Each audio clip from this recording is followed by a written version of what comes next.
All good things must come to an end. Sometimes they take 7 overtimes to get there. Western Michigan defeated Buffalo 71-68 Saturday at UB Stadium in a 7-overtime contest that tied the record for most extra sessions in a college football game and broke the record for most combined points in a contest. It was far from your father's football game, as both teams moved the ball at will, and the defenses were little more than speed bumps as the Broncos and Bulls raced down the field. So, what to make of this record-setting offensive display? Follow along for 5 takeaways from the unforgettable game. WMU's pass rush was non-existent. The secondary was an obvious weakness against quarterback Drew Anderson in the Bulls' aerial attack, as Buffalo tallied 597 yards and 7 touchdowns while averaging 9.8 yards per pass. Cornerback Bobby Jackson was picked on repeatedly by Buffalo, and even do-everything cornerback Darius Phillips gave up some yards, but the two cornerbacks were not solely responsible. Anderson had all day to sit in the pocket and scan the Broncos' defense, while the Buffalo offensive line kept WMU's pass rushers at bay. WMU failed to record a sack, and linebacker Caleb Bailey logged the only quarterback hurry. At the Division I level, almost any quarterback will pick apart a defense when he has that much time, regardless of the talent in the secondary. Injury bug leaves a sting. Jamori Bogan, Sam Bew, Levante Bellamy, Andre Turner and Darius Phillips were among the key Broncos players sidelined by injuries for varying lengths of time in the game, and their absences weren't unnoticed.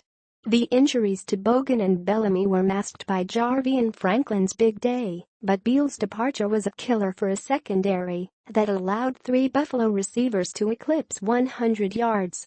The 6'1", 185-pound junior from Grand Rapids entered the game with 5 pass breakups and an interception, and he recorded 2 tackles and touchdown-saving forced fumble before leaving the game in the first half.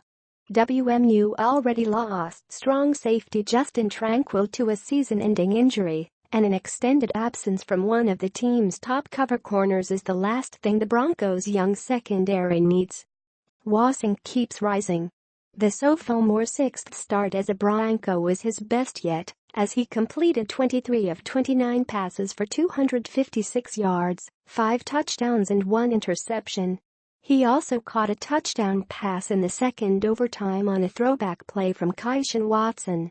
He found 9 different receivers, and aside from the early interception in which he locked onto his target, Wasing scanned the field like a veteran and found the open man.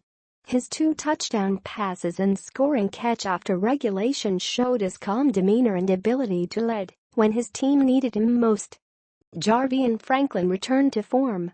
Franklin's freshman and junior season saw him rush for more than 1,300 yards, but his role in the new offense seemed to take a backseat to Levante Bellamy and Jamori Bogan. With his 2 teammates dinged up, Franklin used the second half to establish himself as the Broncos' #1 ball carrier and a constant thorn in Buffalo's side. Of his 176 yards, all but 4 came in the second half or overtime, and he found the end zone 3 times among his 37 carries. Jarvian gets stronger as the game goes on, and we felt that as we go their front tired, our running game would get better, and he was breaking tackles, Coach Tim Lester said in a post-game interview with the Bronco Radio Network. He's a force. He's the type of guy that you can look in the eye, and he's not rattled one bit. 7th overtime or 6th or 5th, that's the kind of guy you want to win close games. This team has plenty of fight. From overcoming an early deficit to bouncing back from a pair of missed field goals that would have won the game, there were several times Buffalo could have stolen momentum and sent the Broncos packing. It didn't look pretty, and the coaching staff will have 5 hours of game film to review the mistakes, but coming out on top of a 7-overtime slugfest is the type of thing that brings a team together. With a savvy quarterback and one of the conference's top receivers in Anthony Johnson, Buffalo's offense is the type that can give any team fits, and the Bulls were firing on all cylinders Saturday. At the end of a long day, It's still the first road win in the Tim Lester era, and the Broncos are 2-0 in MAC play.